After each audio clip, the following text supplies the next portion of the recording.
Hello, guys. If you are new here, then I'm Orkopriya. Welcome back to my channel. আজ ২৪শে August আমাদের সকলের ভালোবাসার শহর কলকাতার জন্মদিন।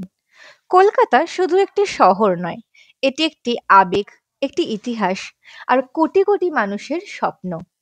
এই শহরের প্রতিটি অলি-গলি, প্রতিটি ইট-কাঠ যেন নিজের মধ্যে ধারণ করে আছে শত শত বছরের পুরনো গল্প। এরম একটি খুশির দিনে আপনাদেরকে আমি একটা দারুণ উপহার দিতে চলেছি। I post a fantastic series on my YouTube for you guys named ঘুরে দেখি কলকাতা। এই সিরিজে পরপর ৭ দিন ৭টি পর্ব পোস্ট হতে চলেছে। আজ তার প্রথম পর্বটি আপনাদের সাথে শেয়ার করে নেব। ক্যামেরার শাটার টিপতে আর নতুন নতুন রিলস ক্রিয়েট করতে যাদের দিন কাটে, আজকের ভিডিওটা কিন্তু একদম তাদেরই জন্য। আমাদের আজকের প্রথম গন্তব্য আবোল তাবোল গলি। খান্নায় নেমে সেইখান দিয়ে সোজা শিয়ালদা সাইড থেকে এলে যেখানে নামবে খান্নায় সেখানে নেমে ডিরেক্ট ঢুকে যাবে। আর যদি সিটির মোড় সাইড দিয়ে আসো তাহলে খান্নায় নেমে অপোজিট সাইডে যে গলিটা চলে আসছে ওটায় দিয়ে ঢুকে আসবে। এখান দিয়ে ৫ মিনিটের হাঁটা রাস্তা দেখাচ্ছে। এখানে অরবিন্দ সরণি বাই লেন দেখাচ্ছে, এখান দিয়েই দেখাচ্ছে যেতে হবে। এবার গুগল ম্যাপ কোনো ভরসা নেই, তো যাই দেখি ঠিকঠাক কোথায় পৌঁছাচ্ছে কিনা। তো ওখান দিয়ে ৫ মিনিট হাঁটতেই আমরা পৌঁছে গেছি আবোল তাবোল গলি। আর্ট ও সাহিত্যের জগতে এমন কিছু সৃষ্টি থাকে যা জন্ম জন্মান্তর ধরে মানুষের মনে এক বিশেষ স্থান দখল করে থাকে। সুকুমার রায়ের আবোল তাবোল তেমনই এক অমূল্য রত্ন। যারা ২০২৩ সালে হাতিবাগানের নবীনপল্লী দুর্গা কমিটির আবোল তাবোল থিম দেখতে গিয়েছিলেন, তাদের অনেকেরই হয়তো মনে প্রশ্ন জাগে, সেই আজব গলি কি এখনো আছে, যেখানে সুকুমার রায়ের হাঁসচারু, কুমড়ো পটাশ, ট্যাস গরু, হুকোমুকো হ্যাংলারা জীবন্ত হয়ে উঠেছিল? উত্তর হ্যাঁ। সাদা কালোতে মোড়া আবোল তাবোল গলি আজও ঠিক ততটাই সুন্দর। কবিতা আমার কাছে এক আলাদা অনুভূতি।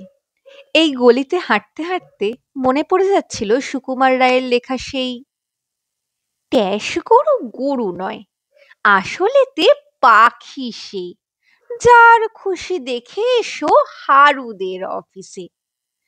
কখনো আবার হুকোমুকো হ্যাংলা, বাড়ি তার বাংলা, মুখে তার হাসি নেই, দেখেছো? আবার কখনো আরে আরে জগমোহন, এসো এসো এসো, বলতে পারো কোথায় থাকে আদ্যানাথের মেশো?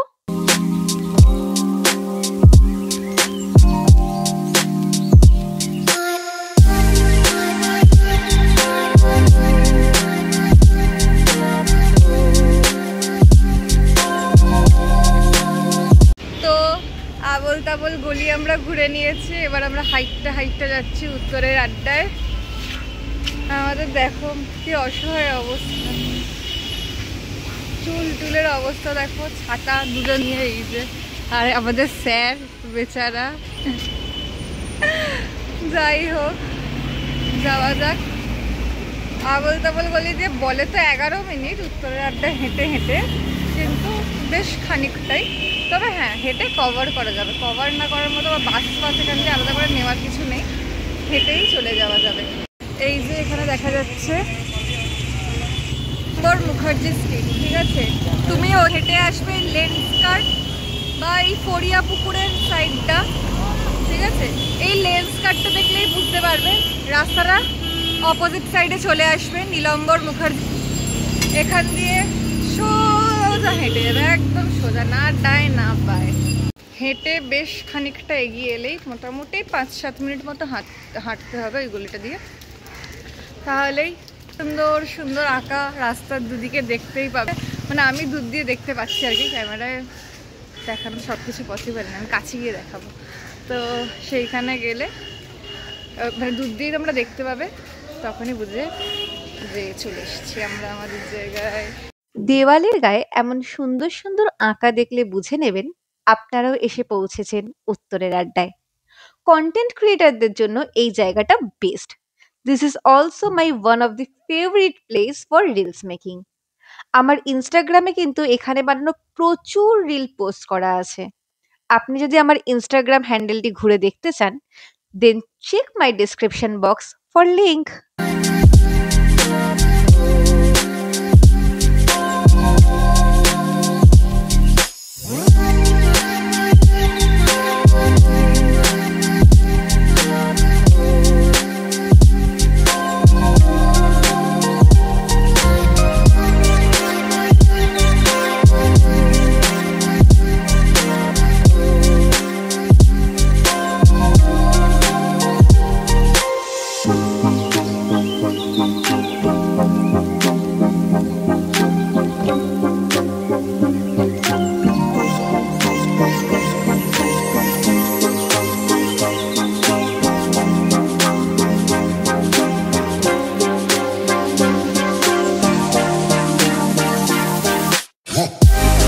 উত্তরের আড্ডায় তো অনেকেই এসছো, অনেকেই আমার দেখানো জায়গাগুলো আগেও দেখিয়েছো।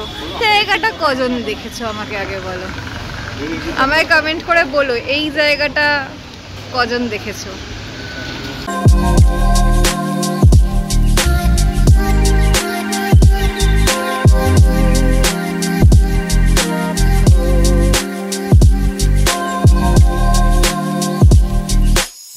এই যে রতনের চায়ের দোকান, তোমরা উত্তরের আড্ডা দিয়ে সিধা এলে দেখতে পাবে, তার পাশেই কিন্তু এমন একটা এত সুন্দর ওয়াল, সো নাইস সো নাইস। এই স্যারের এখন মন উদাসীন ভাব বেচারার, তাই আমরা একটু এখন বাগবাজার ঘাটে যাচ্ছি বসতে। গাইজ আমরা আধ ঘন্টা ধরে এই বৃষ্টির মধ্যে ছাতা নিয়ে হাঁটছি এই যে এই স্যারের জন্য। এনার বাগবাজার যাওয়ার এত ইচ্ছে হয়েছে, আমরা আধ ঘন্টা ধরে হেঁটেই যাচ্ছি, পৌঁছাচ্ছি আর না। এসে গেছি, মানে এত হাঁটার পরে অ্যাটলিস্ট আমরা বাগবাজার এসে গেছি। বাপরে বাপ, কত হাঁটলাম।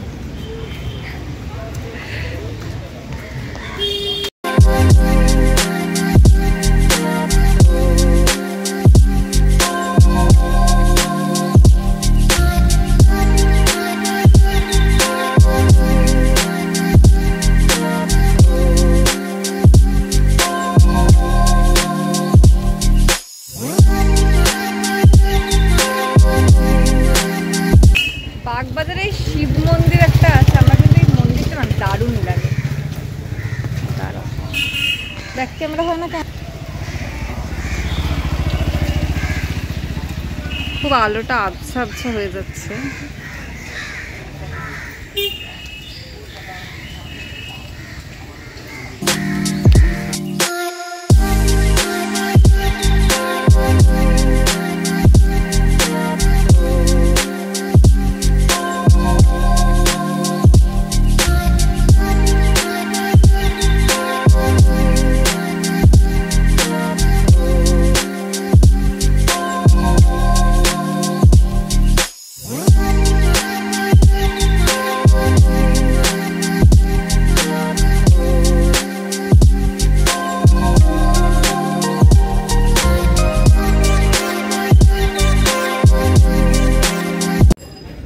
গঙ্গার ঘাট, গরম চা আর বৃষ্টির ওয়েদার, এর থেকে ভালো কম্বিনেশন কি হতে পারে। আর আমার ব্রেকআপ হয়ে গেছে, সেটা বল। কি টেস্ট। বেচারা খুব দুঃখে। আমার ব্রেকআপ হয়ে গেছে, আমার গার্লফ্রেন্ড এখানেই থাকতো। যাক একটু কষ্ট লাগছে, এখানে অনেক টাইম স্পেন্ড করেছি, ঠিক আছে। আয় না মন ভাঙা, লাইফে তো এগিয়ে যেতে হবে। ওই জামা পড়েছে, আমি সেই মানুষটা আর নেই। বাবা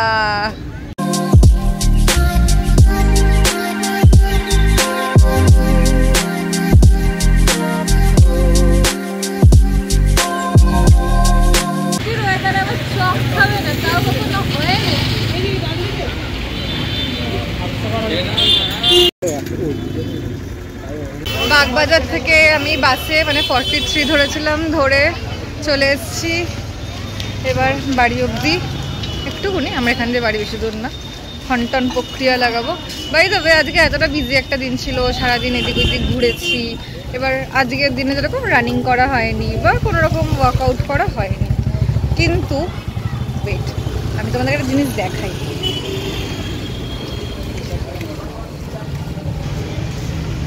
এটা হলো আমার স্টেপ কাউন্ট, 11,000 স্টেপ।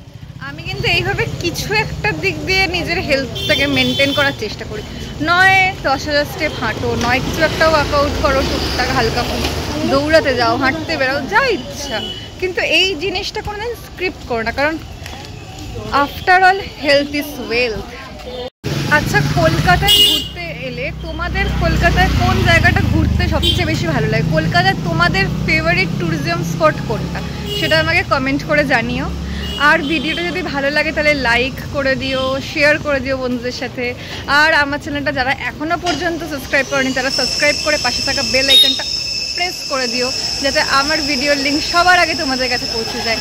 ভালো থাকবে। I love you, all of you guys.